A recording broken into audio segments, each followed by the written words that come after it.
C'était il y a 1 mois et demi.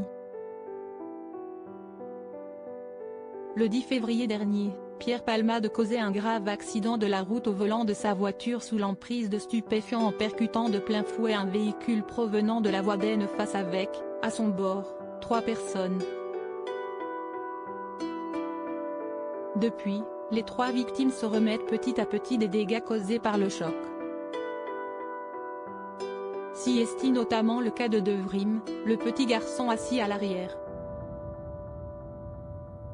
Victime d'une fracture de la mâchoire, il était défiguré et son cerveau a été touché.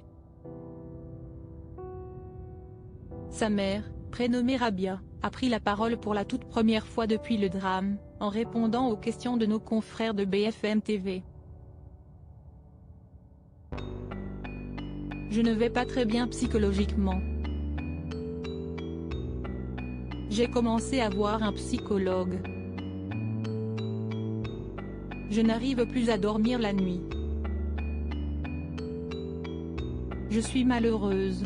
Tout ça à cause de cet irresponsable qui a renversé nos vies, explique Rabia, qui est également mère de 2 autres enfants dont un nourrisson de quelques mois. Depuis que leur père n'est plus là, les enfants ne veulent plus dormir dans leur lit, une situation qui est d'autant plus dure à vivre que son mari était le chauffeur de la voiture renversée, et qu'il a lui aussi été grièvement blessé.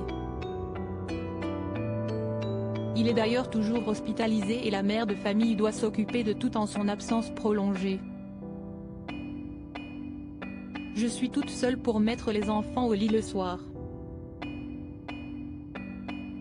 Avant, c'était mon mari qui le faisait.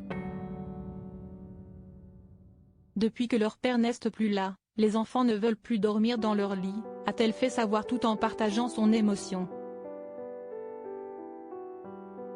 Elle espère ainsi que leur quotidien pourra redevenir comme avant très rapidement. J'espère que mon mari va redevenir comme avant, conclut-elle tout en souhaitant que justice soit faite.